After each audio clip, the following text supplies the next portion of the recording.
Lux presents Hollywood.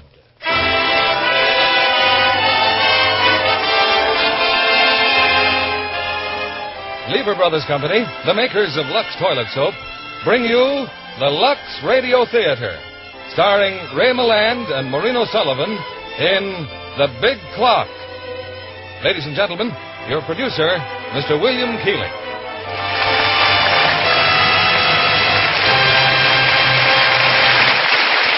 Greetings from Hollywood, ladies and gentlemen. Some time ago, I read a galley proof of a new book and was so impressed by its screen possibilities that I phoned an executive at Paramount to recommend its purchase, only to learn they had already bought it.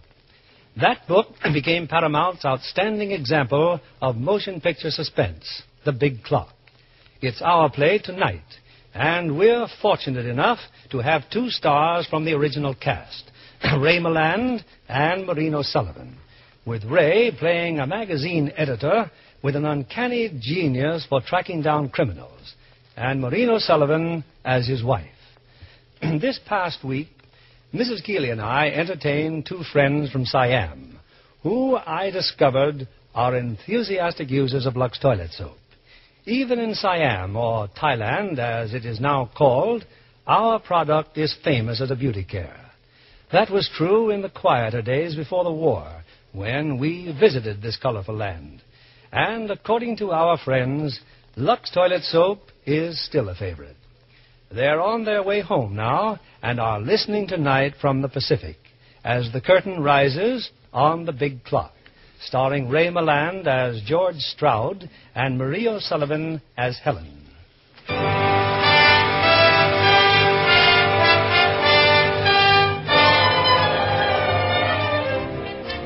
Midtown, New York City, towering 50 stories above the street, is the famous Janoth Building, world headquarters of the incredible business empire known as Janoth Publications. In the lobby of the Janoth Building is a tremendous clock. Its size and accuracy attract hundreds of sightseers daily to the Janoth Building. The most famous privately owned clock in the world, ladies and gentlemen. Its master mechanism, built at a cost of more than $500,000, is set so you can tell the time anywhere on the earth. London, Chicago, Honolulu, anywhere.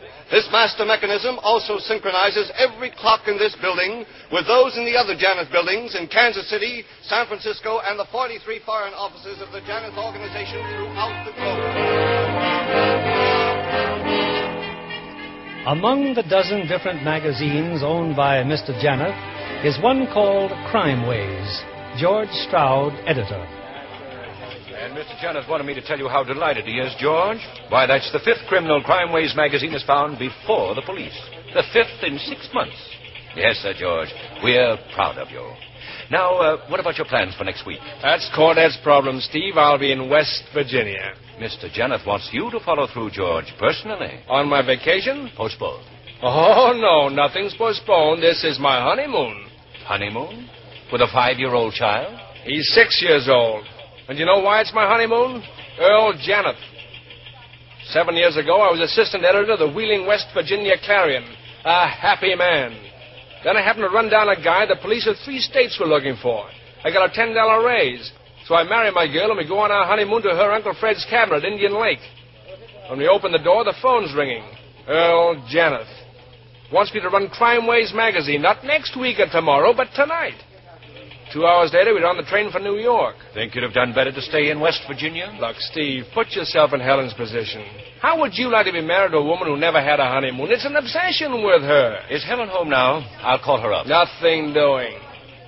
Look, for 7 years, I've worked 26 hours a day for Mr. Janoth. Christmases, 4th of July's, Mother Days. What does Janoth think I am? Another one of his clocks full of springs and gears instead of flesh and blood and ulcers? Where is Janoth? I'll tell him exactly what I think. Oh, come in, Earl. I like your office, darling.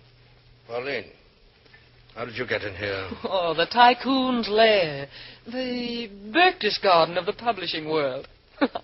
It seemed impregnable until I thought of your private elevator. How did you get past the guard? Oh, he's human. You're the only Superman, darling. Earl, what was that I was just listening to? I turned this switch here, and I heard voices. One of them was Steve Hagen's. Oh, you mean you have microphones planted all over the building? Oh, my darling, how clever of you. And obnoxious. Stop this nonsense. You don't expect me to approve of your being here? I came about my singing lessons. Hagen attended to that yesterday. He gave you a check. I told you $2,000, not one. Or perhaps you don't think my voice is worth cultivating. Your voice is worth exactly what that check reads. That's all, Pauline. I'm leaving. Immediately. I'm 6 minutes behind my schedule. I have to fly to Washington at 5:10. I'll see you tomorrow night at 10:55. Oh, of course, darling. And I like your office, Earl. Just think, to be able to listen to what everybody's talking about. Yes,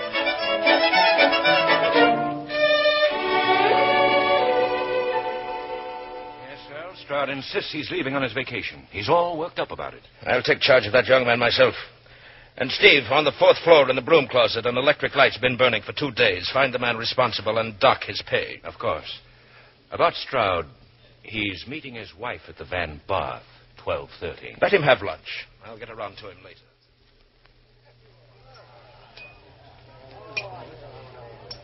Hello? Hmm? I said hello. Oh. Hello. Waiting for someone? Yes, my wife. Mind if I keep you company till she gets here, Mr. Stroud? What makes you think my name is Stroud? Oh, I'm just naturally psychic. Here, give me a hand and I'll tell you what I see. A very interesting poem.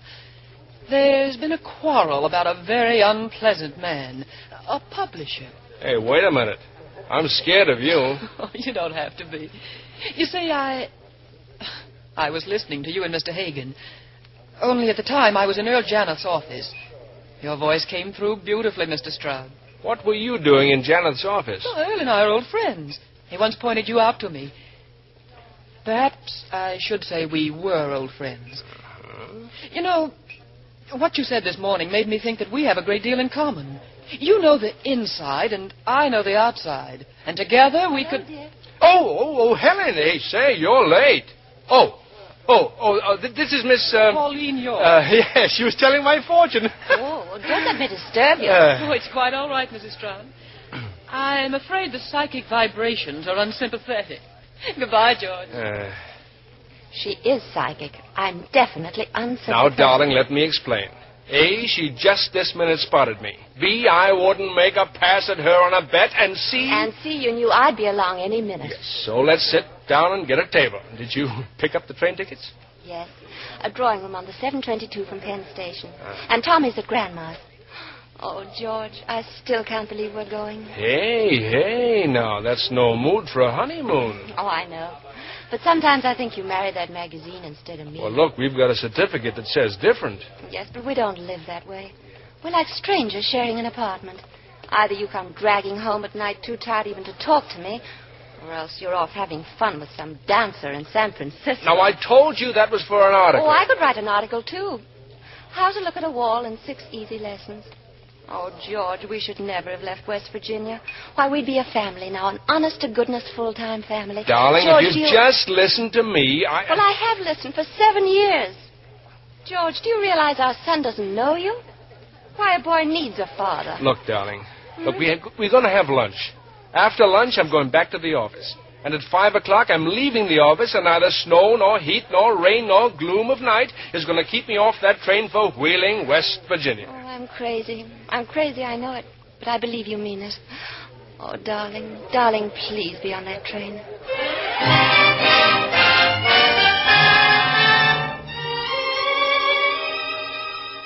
And, George, I just thought I'd drop into your office and see you.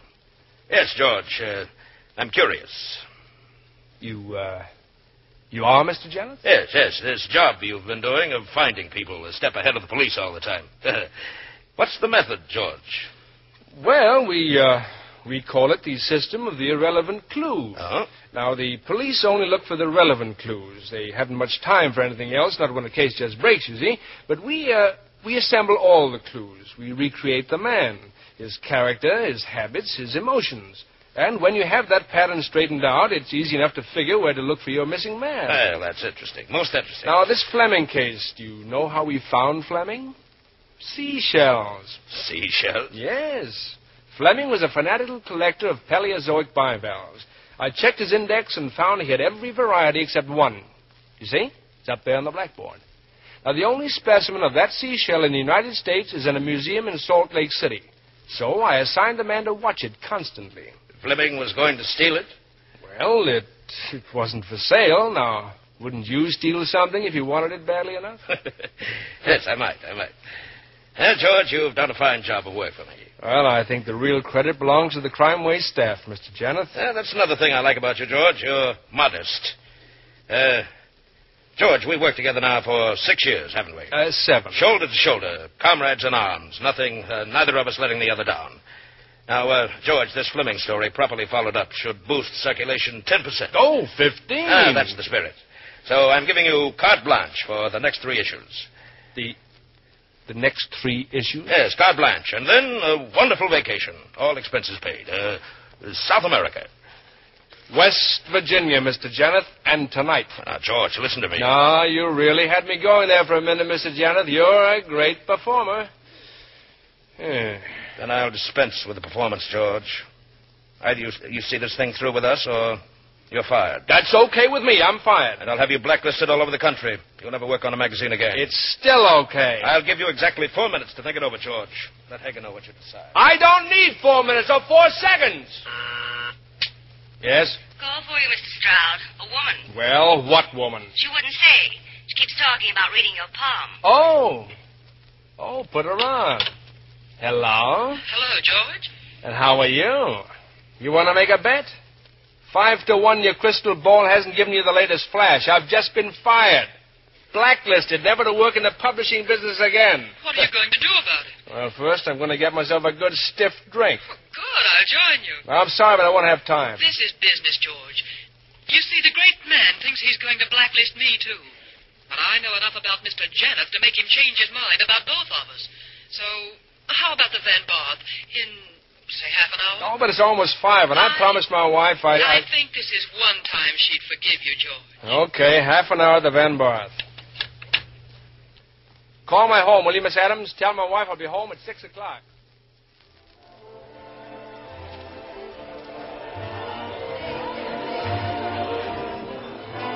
Bartender, the lady and I will have 2 more stingers, and this time make them with green mint.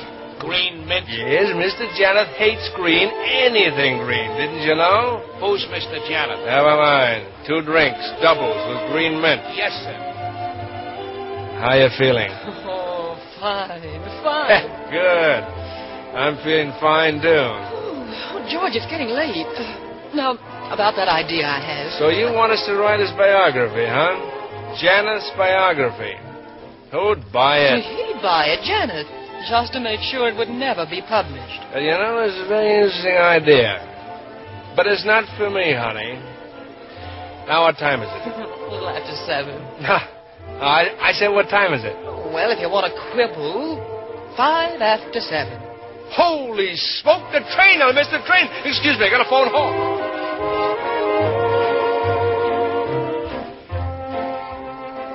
Well, how's everything at home? She's gone. She went without me. How do you like that? I'd give up my job, jeopardize my whole career for her sake, and she won't even wait a couple of minutes. Bartender, where are those drinks? Here, with the green mint. Well, now, shilly-shally, let's have them. Dear, all over me. Oh, here, use my handkerchief. Then I've got an idea. Well? Well, you see, Janoth, he loves time. He's in love with clocks. Well, I despise time, so let's send him a clock, a green clock. Oh, that's a lovely idea. But who sells green clocks at this time of night? You just leave it to old Uncle George. You finish that drink there, hon, and leave it to good old Uncle George.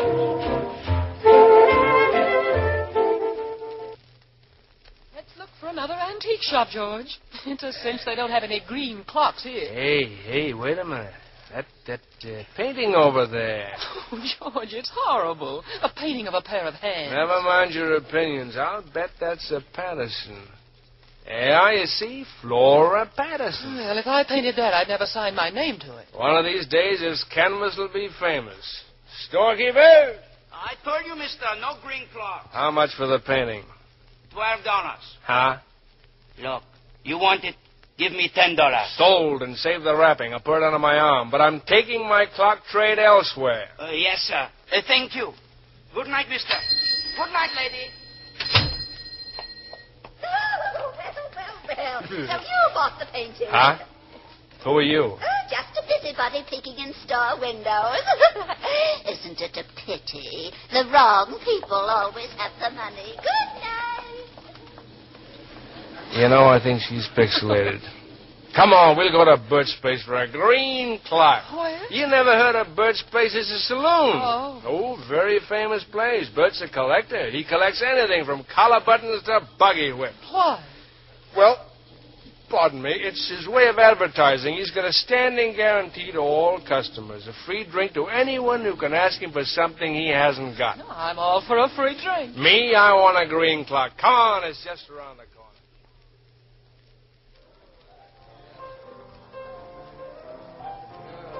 Oh, what a place. I've never seen such a collection of junk in my life. Hey, George, old boy. George. Well, you look who's here. President McKinley. Pauline, I want you to meet the 23rd President of the United States. The 25th, George. How do you do? It's a very great pleasure, ma'am. Oh, thank you, President. I heard you were dead. He is also Colonel Jefferson Randolph of Randolph Farms, Georgia. How do you do, Colonel? We Randolphs, ma'am, will fight the Yankees till the last drop of bourbon's been shed. Also Inspector Regan of the homicide detail. As an officer of the law, it's my duty to warn you that anything this fellow says may be used against you. Be seeing you, George. Who in the world? Radio. He's a radio actor. Every Wednesday he's Inspector Regan, and Fridays he's Colonel Randolph, and Sundays he's President McKinley. Hey, Bert, where's my green clock? I got it. I knew it. I knew I'd have a green clock someplace. Thought you had me, didn't you, Mr. Stone? Here, how's this? A sundial? And a nice green ribbon from me dear old mother Shillelagh to tie around it.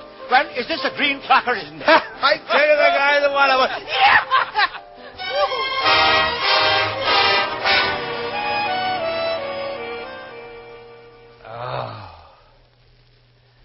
Oh, brother. What happened? Hey, where are we? My apartment. You passed out.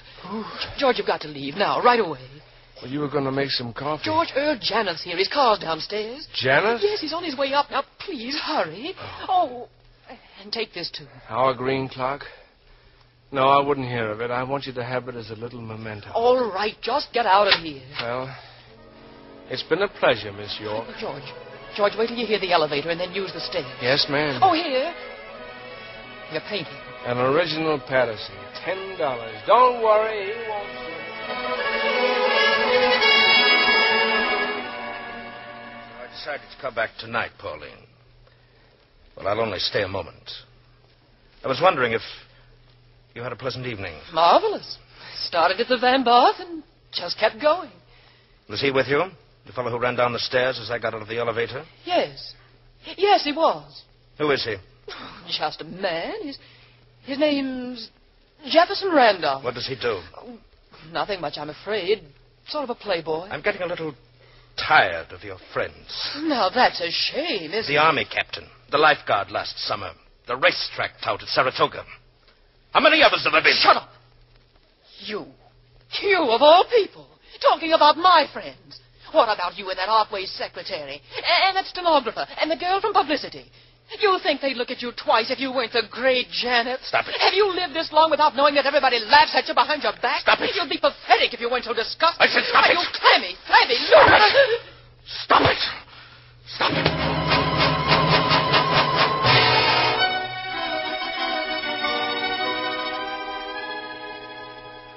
Steve, how can you be so calm?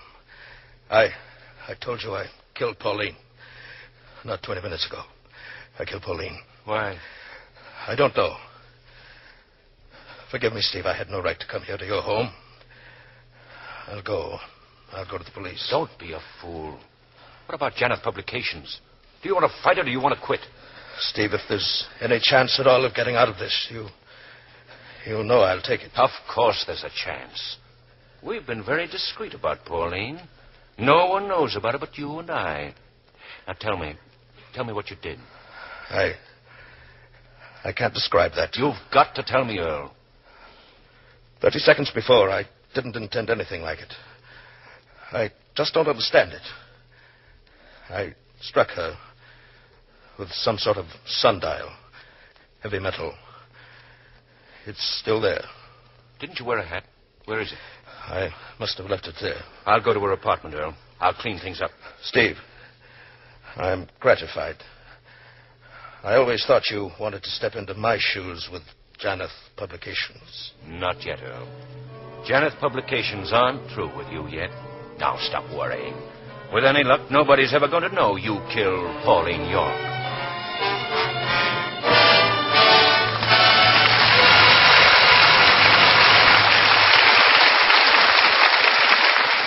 We'll return with the second act of The Big Clock in a few moments. And now, our Hollywood reporter, Libby Collins, with news about the stars. And one of the busiest stars in Hollywood, Mr. Keeley, is Joan Fontaine.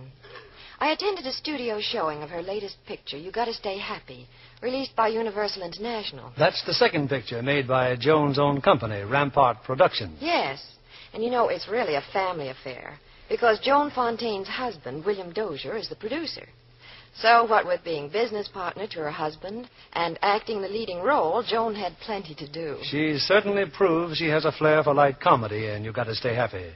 Teamed up with Jimmy Stewart, the laughs come thick and fast. Well, the picture lived up to its name with the whole cast. Everybody stayed happy to the very last scene. And even though Joan would be tired after a long day on the set, she'd leave her dressing room looking fresh and lovely as ever. I'm sure John Kennedy could tell you the reason why. Oh, that's easy, Libby. All Lux girls know what to do for a quick beauty pickup. Especially when there's a cake of that big, new, bath-size Lux toilet soap handy. My, what a refreshing beauty bath it makes. That generous bath size gives more of the creamy Lux soap lather. Screen stars love the Lux soap perfume, too. A light, delicate fragrance that really lasts. Lux soap's perfume is a triumph of blending, Libby. The fragrance of rose jasmine, lily of the valley, and lilac are just a few of the ingredients. No wonder screen stars recommend the new satin smooth bath cake. It's so luxurious. Women everywhere are thrilled with Lux toilet soap in the generous new bath size. If you haven't tried it, why not put it on your shopping list tomorrow? Here's our producer, Mr. William Keeley. Here's the second act of The Big Clock, starring Ray Milland as George and Maureen O'Sullivan as Helen.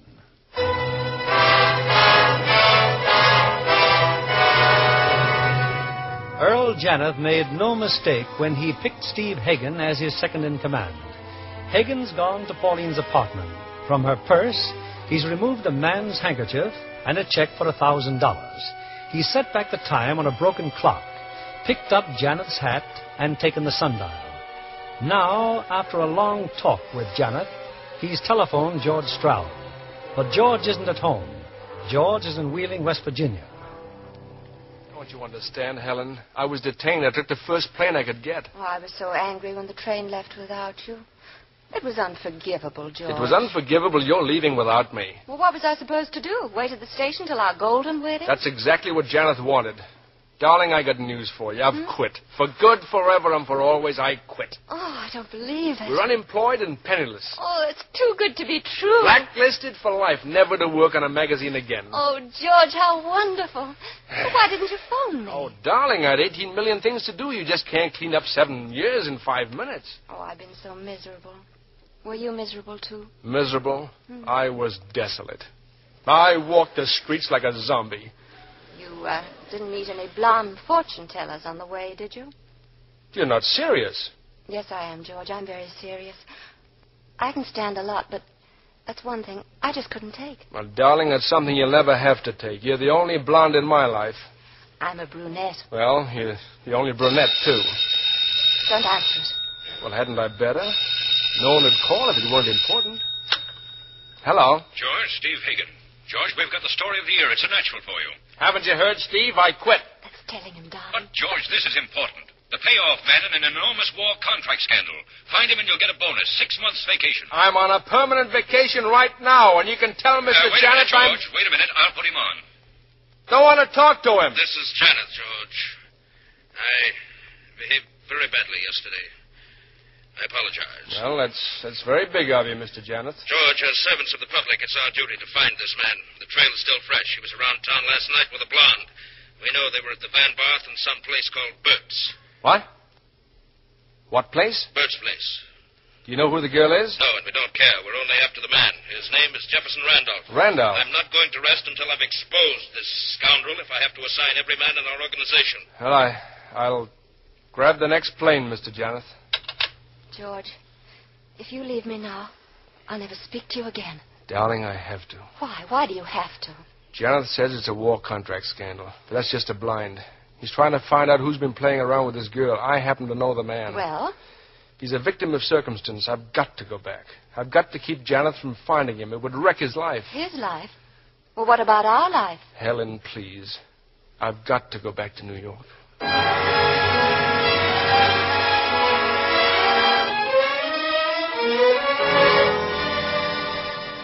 I just called the airport, Earl. Stroud will be here any minute. Steve, do you think he can do it? Find Jefferson Randolph? Yes. He's a wizard at finding people. Pinning the murder on Randolph may be something else again. About the sundial, Earl. There was a tag on the bottom, stolen from Bert's place, it said. So I brought it back to the saloon. Brought it back? And no one saw it. Kept it under my coat. Earl, are you sure this Randolph fellow saw you last night? He couldn't help but see me. I was directly under a light. And if you're smart, Steve, you'll send my wife 24 roses or something. She came back with me, but she's not at all happy about it. Of course, George, of course. Now about this Jefferson Randolph. A war contract scandal, huh? Yes, we know nothing about him. Only that he and a very pretty blonde were at the Van Barth last night and later at Bert's place. You can assign anybody you want to this case, spend all the money you think necessary. But we must get results, and quickly. Where did you get your information, Steve? A confidential source. Earl and I are pledged not to reveal it. Okay. I'll get the staff together, check back with you in an hour. George, remember, forget the blonde. All we want is Jefferson Randolph.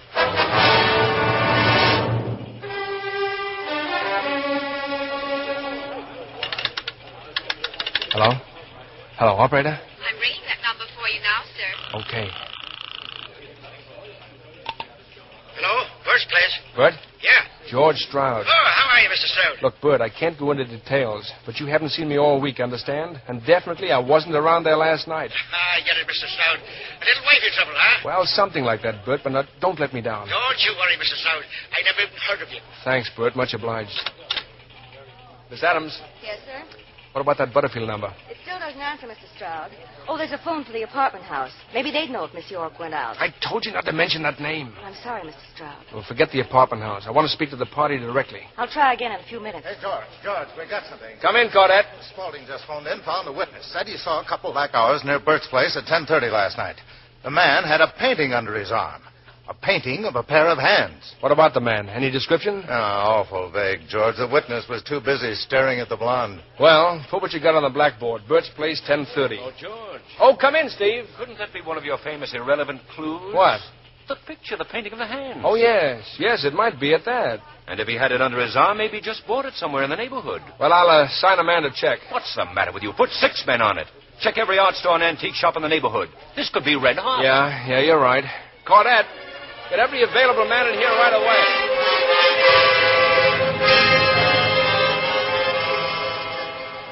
Blackboard's starting to look like something, George. As of exactly 12:17, here's where we stand. Name, Jefferson Randolph, tall, medium build, black hair. Was wearing single-breasted gray suit, well-tailored, blue tie. Frequents the Van Barth and Bert's place, collects paintings, character questionable. Mr. Stroud, Vincent's on the phone. They've located 5 Randolphs. No, I'll get it, George. Hello? Look, put Vincent on Kislav's phone. Kislav, assign a man to each one of those Randolphs. Routine check with form AA. Okay, fine. That was Vince, George. Another break. That painting came from an antique store on 3rd Avenue, and the artist's name is Patterson. Well, sounds like our man may be a collector. Well, what do we do about it, George? Hadn't we better get on it? What's the name of the chief critic on Artways? Oh, a fellow named Klausmeyer. Yeah, I'll send him over to see Patterson. Patterson. Of course, I've seen some of her paintings in your home. Look, why don't you interview Patterson? I can't leave here. The way we're going, we'll have Randolph inside of 3 hours. Look, you better grab a bite to eat, Caudette. You may not have a chance later. Yeah, thanks, George. I just tried the Butterfield number again, Mr. Stroud. Still no answer. Well, skip it. I'll try it myself later. Oh, Mr. Klausmeyer's on the phone. He said if you're busy, he'll call Mr. Hagen. Hagen? No. Klausmeyer, this is George Stroud. Have you seen Miss Patterson yet? I just this second left her. I think I've got something, Mr. Stroud. Well? The girl this Randolph was with, well, her name is Pauline York. She once modeled for Starways. Patterson recognized her. She was standing outside that antique shop last night when Randolph bought the painting. And the girl was with him. I'm going over to see Miss York right now. I'll call you back later. No. Hey, wait a minute. Hello. Miss Adams. Yes, sir? I'm going uptown. Find Cordette and tell him to take over.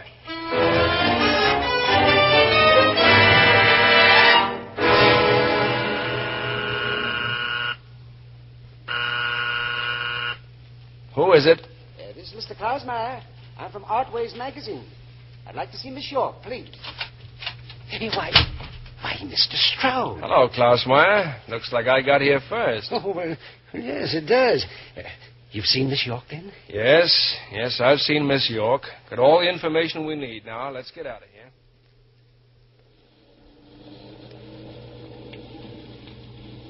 Are we going back to the office, Mr. Stroud? No. Well, what did Miss York tell you? Who's the man? Jefferson Randolph, manufacturer from Pittsburgh.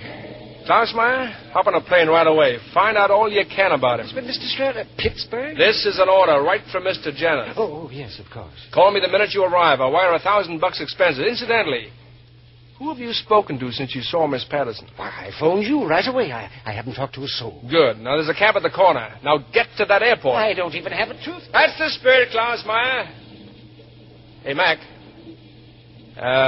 You the doorman here? Yes, sir. Well, look, for $10, would you happen to know a Mr. Janoth? Mr. Janoth, yes, sir. Did you see him around here last night? Not before midnight. I go off duty at 12, sir. Uh-huh. Well, tell me, does Miss York happen to have a maid? Sure, but you won't find her. She started a vacation last Monday. Oh. Well, where would you get a cab around here at, say, 1 o'clock in the morning? 2 blocks east. Oh, thank you, sir.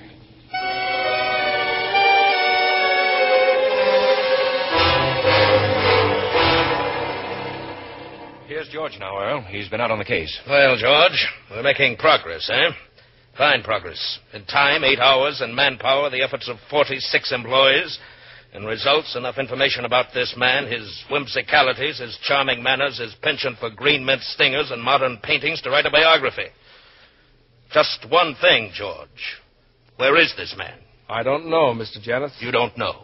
But I've placed the blonde. Her name is Pauline York. How did you discover that? I just left her apartment. Did you talk to her? I couldn't very well on account of she was dead. Well, that doesn't seem to be much of a shocker to either of you. George, why do you think we've been conducting this frantic search? How'd you know she was dead? Her maid discovered the body this morning. She telephoned Steve. Steve? Yes. Miss York was a protege of Steve's, George. Well, why didn't she call the cops? Steve asked her not to.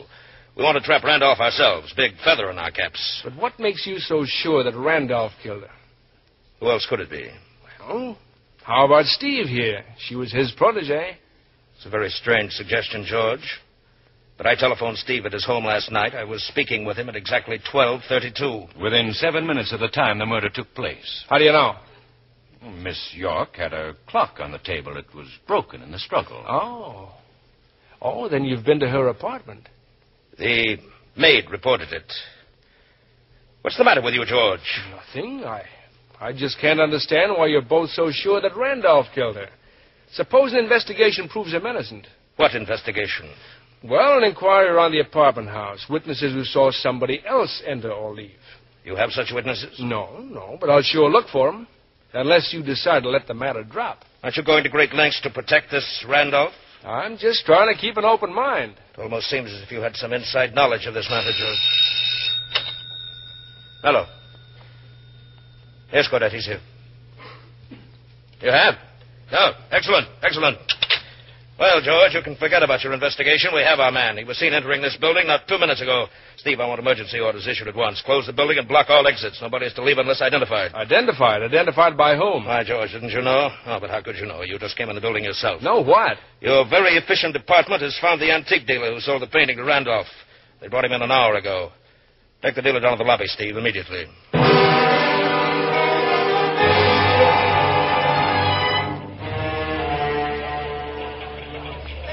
Down to the lobby, George? Well, I think it's a waste of time, Cordette. Well, don't you want to meet him, the antique dealer? Spaulding and Dixon found him not a block away from Bert's place. Well, that's fine. That's great. But who says Randolph's in the building? Miss Patterson, the artist, claims she saw him step in the elevator. George, I certainly got to hand it to you. You'll have this thing solved. Why didn't you tell me Patterson was here? Well, how could I? You've been with Mr. Janoth and Hagen. Well, I'm sorry. Well, it's far more important that I see her than play house in the lobby. Oh, what about the fire escapes, the emergency exits? All guarded. Nobody leaves except through the lobby. Patterson in my office now? Yeah, with Miss Adams. Well, let me know how they're doing in the lobby.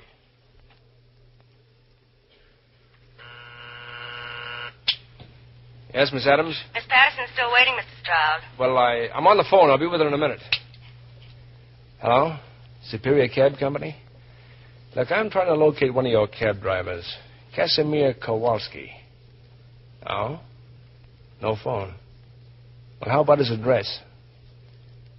16 East 31st Street? Thanks. Send her in, Miss Adams. This way, Miss Patterson. Oh, you? You're Mr. Stroud? Oh, it's very amusing, really. Pardon me while I laugh. Miss Adams, you better go down the hall and help Fraser on the blackboard. Yes, sir. Well, I'm pleased that somebody likes my work. I've admired your work for years. Well, what am I supposed to do now? That codfish, Mr. Klaus... Klausmeyer. Yes. Well, he said I'd get $100 if I'd make a sketch of the man who bought my painting last night. And then somebody else called and said he'd give me another $50 if I came down here and identified him. Plus the cab fare. That's $151.55 plus a 10-cent tip. Well, I'll give you a cash voucher right now. Shall I start the sketch? That won't be necessary. Mr. Stroud, I've few enough collectors of my paintings without sending one to jail. Well, this'll take some explaining, believe me, but if you... Oh, nonsense. What did you do? Oh, never mind. With all that hue and cry downstairs, it must have been something terribly lurid, but I don't mind. I can't wait till I tell the children. Children? Yes. Here's their photograph. Ugly little cherubs, aren't they? All these yours? More or less. Now, that one's Ralph's, my first husband. Drank himself to death. And these three are Frederick's, lost at sea. And these two are Willie's, whom I refuse to discuss. And the twins here are Mike's. Your present husband? Well, he would be if I could find the rat. Oh, my goodness, this voucher. It says $500. I said I was an admirer of yours. By the way, what did you do with my painting? Well, it's quite safe, Miss Patterson. I took it home. Now, look, about the sketch. Does it have to look like me? You know, I've been attracted lately more and more to surrealism, Mr. Stroud. Let me see now. An electric fan. Exactly. The man I saw last night was an electric fan. Bzz, bzz, bzz. Paper, please. Pencil. I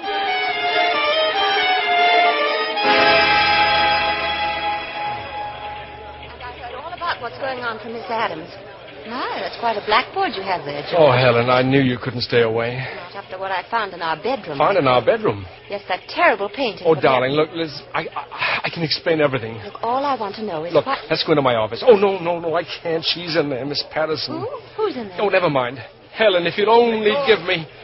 Yes, Tony? I just got the bartender at the Van Barth. Oh, hello, Mr. Stroud. He says Randolph spilled a drink on the blonde. Fine. Put it on the blackboard. And that she mopped it up with his handkerchief. She put the handkerchief in her purse. George, what if it has a laundry mark on it? What goes the laundry mark without the handkerchief? Huh? Oh, yeah. Okay, I'll put it on the blackboard. Oh, you see what I mean, Helen? I'm going nuts. Take your hands off me, Jefferson Randolph. What? Helen, I've got to talk to you. I bet you do. All about wrecking an innocent man's life. Listen to me, please. I'll tell you the whole story.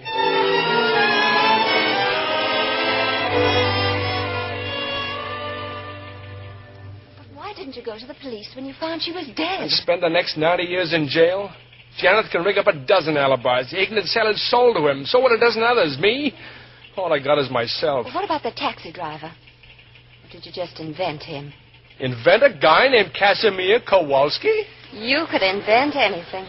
Miserable, desolate, walk the streets like a zombie. And all the time, there you were Darling, with that... look. Listen to me. I know where Kowalski lives. Here's the address. But I can't get out of the building. Now, unless Kowalski comes here and identifies Janoth, that antique dealer down in the lobby is going to identify me. George? Yeah, Tony. Mr. Janoth just called. Wants you in his office right away. Okay. Oh, if I ever get out of this jam, I'm going right back to West Virginia. Oh, if I could only believe that. I'll cover church, socials, write obituaries, set type, anything. That'd be wonderful. But you won't. Well, I better see Janoth. I guess I'll be back. Who knows?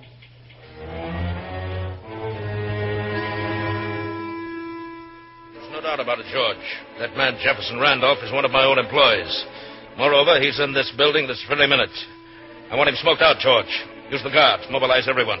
Get that antique dealer and start a floor-by-floor search of the entire building. Yes, sir. I'll put O'Brien on it. He's your personal bodyguard. He ought to be... Not O'Brien, George. You and the antique dealer. Do you understand me? Yes, Mr. Janoth. I understand.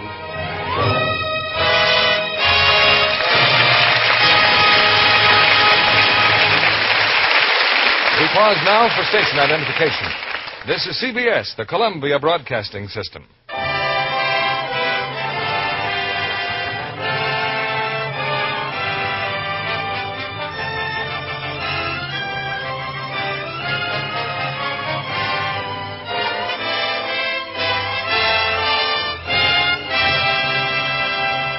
In a few moments, we'll bring you Act 3 of The Big Clock. Tonight's guest, Miss Carmen DeRigo, must have one of the most exacting jobs in Hollywood. She's hairstyle supervisor at Universal International. A very resourceful person, Miss DeRigo. Well, each picture presents a new problem, Mr. Keeley. And even a man knows that being a hairstylist calls for ingenuity and, patience, doesn't it? More than that, creating coiffures for the world's most glamorous women is a challenge. Take the Countess of Monte Cristo, for instance. Sonia Henny's latest picture, in which she proves again she's queen of the ice. Miss Henny's new leading man, Michael Kirby, adds to the thrill, too. He's Canada's former figure skating champion. To see them streaking over the ice together and spinning like mad is sheer delight. So you can guess why Miss Henny's hairdo was a problem. It had to stay in place. And how did you solve the problem? For the Countess of Monte Cristo, we clipped it fairly short and then brushed it into soft, flat curls. If I do say so, she looked adorable. Perhaps, Miss DeRigo, you'd like to tell the ladies in our audience what you think about hairstyles in general. My feeling is that short hair will be the fashion for at least 3 more years. As a suggestion for evening wear, those pin-on pieces are wonderfully effective with the current period fashions. But I know Mr. Kennedy will bear me out when I say no matter how fetching the coiffure, the effect is lost unless it frames a lovely complexion. That's right. So, it must be a great satisfaction to you, Mr. Rigo, to have all those lovely Lux girls to work on. I should say so. Sonia Henny tells me she wouldn't think of neglecting her daily Lux soap facials. Says they give her skin just the gentle, protecting care it needs. Thank you, Miss Carmen DeRigo, for reminding women everywhere of a simple complexion care that really works. A care that 9 out of 10 famous stars depend on. There's no doubt that Lux Soap facials make skin lovelier. Skin specialists have proved it. In actually 3 out of 4 cases, complexions became softer and smoother in a short time. Why not try Lux Toilet Soap tomorrow? This fine white soap with a delicate fragrance is Hollywood's own beauty care. Now, here's our producer, Mr. William Keeley. The curtain rises for Act 3 of The Big Clock, starring Ray Milland as George and Maureen O'Sullivan as Helen.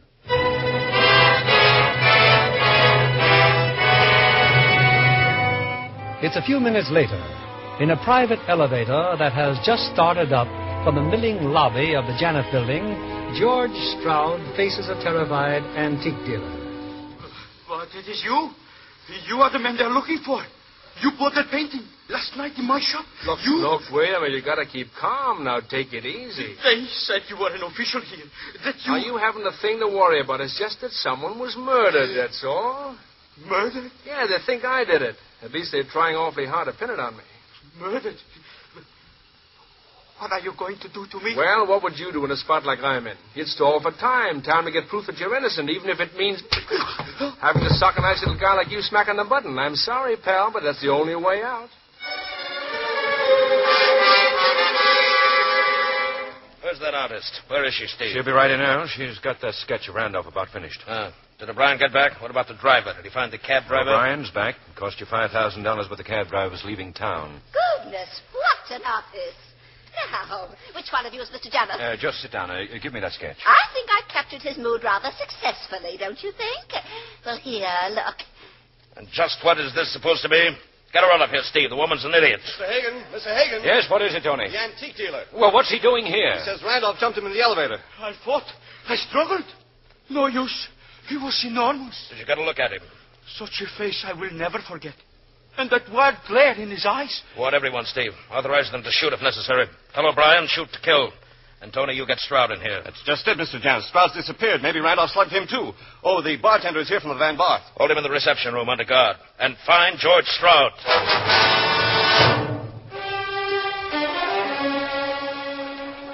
Helen, in here. What in the world? Where have you been? I've been going crazy. What are you doing in that broom closet? Is the corridor clear? Well, at the moment, yes. But Look, they're all looking for me. That antique dealer, he saw me. I had to knock him out. Where did you go? Casimir Kowalski, the taxi driver. I went to his house. And? Gone. The neighbor said he came into a sudden legacy. Oh, sure. A sudden legacy from old Grandpa Janoth. That's all I needed. Well, I'm going to call the police. And turn me in? Oh, it's better than having you shot. The guards are running around here with guns in their hands, and they've been ordered shoot to kill. Oh, come on. Hagen's office is empty. We'll go in there. Oh, why did you ever have to do anything with that woman? I told you I didn't have anything to do with her. There must be some way out of this mess. Oh, give me a cigarette. Well, I don't have any. Isn't that a cigarette box? Take one of Hagen's. Maybe I should go to Janoth. Try to make some sort of a deal with him. Here's a cigarette. What's that? It's a handkerchief. What's it doing in a cigarette box? Let me see that. Well. What do you mean, well? It's my handkerchief, the one in Pauline's purse. There you go again, Pauline. How did Hagen get it? He claimed he was never up there. Why couldn't we pin this job on Hagen? We'll put him in such a hole he'll have to implicate Janoth. Well, who are you phoning? Burt's Place, a friend of mine. He's always in Burt's Place this time of day. Hello? Oh, this is George Stroud. Let me speak to the president. The president? Yes, President McKinley. Now, look here, George, I really... Well, what's that? Interoffice phone. Yes? This is Hagen. Claudette just saw you go into my office. Are you looking for me? Yes, Steve. My wife is here. I didn't want her to... Mr. Janoth's in your office, and we want to see you at once. Is that clear, George? Well, I'll be right there. Helen. Yes? This guy at Burt's Place. When he comes to the phone, tell him to get up here as fast as he can. He's a radio actor, a friend of mine. And where will you be? Not in my office. Tell Hagen you don't know where I went. Now, there's a room on the second floor, the place where the works are for the big clock. I'll hide there and wait. Call me when McKinley gets here, extension 381.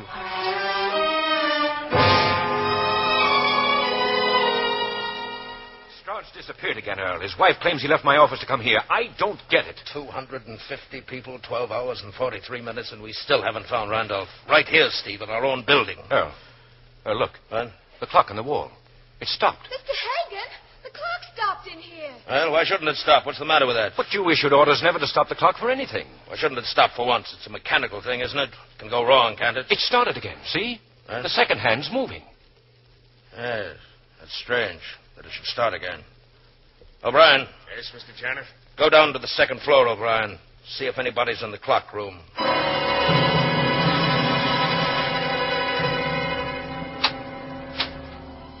Who's in there? I said, who's in...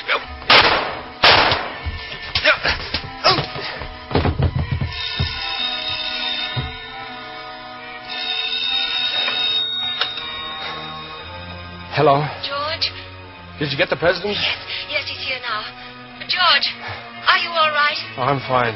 2 shots, but he missed. What? Look, there's a conference room on the 16th floor. I'll get up there as soon as I can.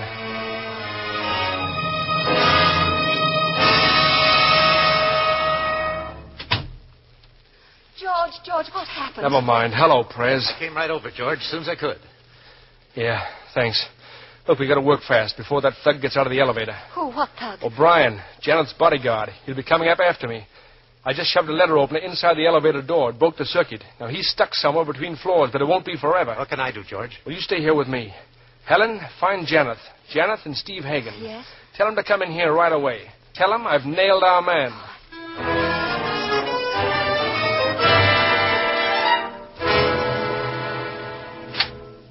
This man, George? Is this the one? This is Jefferson Randolph? No. This is Inspector Regan of the Homicide Detail. Mr. Earl Janoth, Mr. Steve Hagen. How do you do?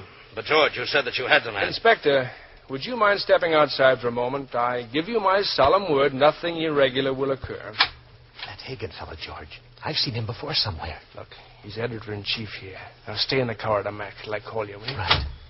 And, Inspector George, I thought I told you to keep away from the police. Yes, until we had the murderer. Well, I'm afraid this is going to be a shock. There's our man, Mr. Janoth, Steve Hagen. What? Steve? George, this is a very serious charge. I wouldn't be making it if I didn't have the evidence. Evidence? Why, the witnesses have all seen me. The antique dealer, the bartender, Miss Patterson. Why, they talked to me. Oh, I'm not saying you're Jefferson Randolph, Steve. But I am saying you murdered Pauline York. Why? Why would I kill her? Blackmail. He's been giving her money by check, Mr. Janoth. The bank will verify that. Absurd. Is it? Cigarette? Not now. Go ahead, Steve. Open the box. You need a smoke. Thank you, no. You're afraid to open the box. Why? Because this handkerchief was in there. Isn't that so, Mr. Hagen? How about it, Steve? The handkerchief that Miss York got from Randolph at the Van Barth. Here. Notice the green stains. And where would Steve get this handkerchief, Mr. Janoth, except from the purse in Miss York's apartment? Did it occur to you, George, that the maid might have brought it to me? The maid's been away on her vacation, Steve, gone since last Monday, and that's not all. There's a cab driver who took you from Pauline's apartment. I don't seem to see him around, that cab driver. Because he was bribed to go away. But I've got the address he took from you. Got it by phone from the cab company's files. Here it is, Mr. Janoth. 323 Sutton Place. That's Steve's address. There's your evidence, and it'll stand up in court. George, you've had a brainstorm. Anybody could have taken a cab to my address or planted that handkerchief in my cigarette box. As for the maid, I think I can produce her if necessary. Earl saw her this morning. Didn't you, Earl? Yes, of course I did. Well, let's see what they say about it at headquarters. Helen, would you ask Inspector Regan to step in? I'm sorry to have had to do this, Steve. Come in, Inspector. Well, Mr. Stroud. There he is, Inspector. Hagen. Police inspector, eh? What sort of a gag is this? I've seen this man, Earl, half a dozen times in Bert's place. A broken-down radio actor. George, I'm beginning to get an idea. Maybe some of the witnesses should get a look at you. Well, haven't they? No, only that crackpot, Miss Patterson. As a matter of fact, George hasn't seen one of the others. Only the antique dealer, just before he was slugged. Hey, just a minute, Hagen. Bert's place, huh, Hagen? Did you see me there last night, late last night, when you sneaked that sundial back into Bert's collection? Sundial? Yes, he didn't think anybody saw it. He had it under his coat. The murder weapon, and a witness who saw him try to get rid of it. Well, I guess that just about wraps it up, Mr. Janoth. Now suppose we phone for a real cop. George, in a minute. Well, Earl? Steve, I know how you feel about me, Steve. You're the most loyal employee I've ever had. I'm not going to let you down, Steve. I'll put every resource we have at your disposal. We'll fight this through for you, no matter how long it takes or how much it costs. You're not going to be alone, Steve. Every bit of influence Hagen. That's you, Claudette? What is it? Oh, George. Well, we've searched every office now except Steve's and Mr. Janoth. No sign of anyone. The search is off, Claudette. Send everyone home. Ah, the Jefferson Randolph. Who is he? We are not interested. Just do what you're told. Yes, Miss Hagen. But I'm not going to jail, Earl. You insufferable egomaniac. You thought you inspired such adulation that I'd do anything for you. George, Janoth killed Pauline. You'll swear to that in court? Of course I will. I can prove that he... Stay there, all of you. I'll kill anyone else that tries to come after me. George, no, you heard what he said. Janoth, don't be a fool. Janoth!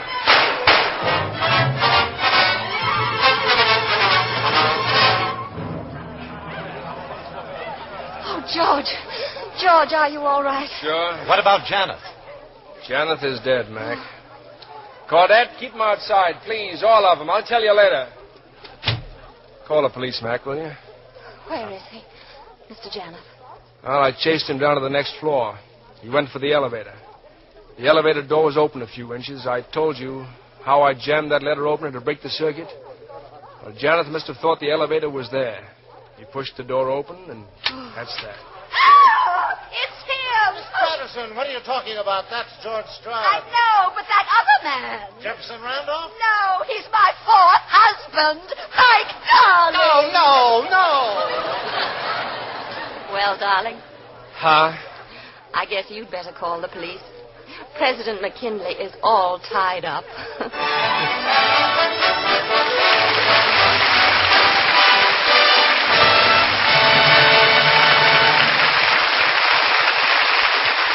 Ray Milland and Maureen O'Sullivan are back at the footlights. And that applause says they're guilty. Guilty of a fine performance. And that's the verdict, huh? That's the verdict, Ray. Then I guess Paramount would never forgive me if I failed to pick up the cue and mention that the title of the next Paramount picture in which I act, and I use the word loosely, is The Sealed Verdict. Paramount has forgiven you. And now, since Maureen and her husband John Farrow, who directed The Big Clock, took a trip to Ireland after finishing the picture, I think we should get the word on that. Well, is the Emerald Isle still green, Maureen? It was just beautiful, Ray. We took 4 of the children along to see their grandparents for the first time. 4 of them? Well, I didn't know there were more. Oh, yes, I have 5. I can't see why anyone would want only 4 children. How this girl must clean up on Mother's Day. It must have been a wonderful vacation. I remember the beautiful Irish countryside. A long, quiet, restful trip. Bill, have you ever traveled 10,000 miles with 4 children? I guess I wouldn't know about that. But this I can be sure of. It must have agreed with you because you never look lovely. Well, thanks. And I hope... Yes, the answer is yes, Bill. I always use Lux soap, and I still do. I take it with me wherever I go, even to Ireland. And incidentally, 5 children can use up an awful lot of soap. Well, I'll see what I can do for you. Well, tell us, Bill, what kind of a show have you lined up for next week? We have a distinguished play and just the stars to go with it, Ray. The play is a screen hit from across the ocean. The prestige production of Noel Coward's Brief Encounter. And the stars, I need only say, they're Greer Garson and Van Heflin. This is the story of a strange romance. 2 people who found love in a chance meeting, with a cast a producer dreams about, in Greer Garson and Van Heflin. That sounds wonderful. Good night. Good night, and come back soon.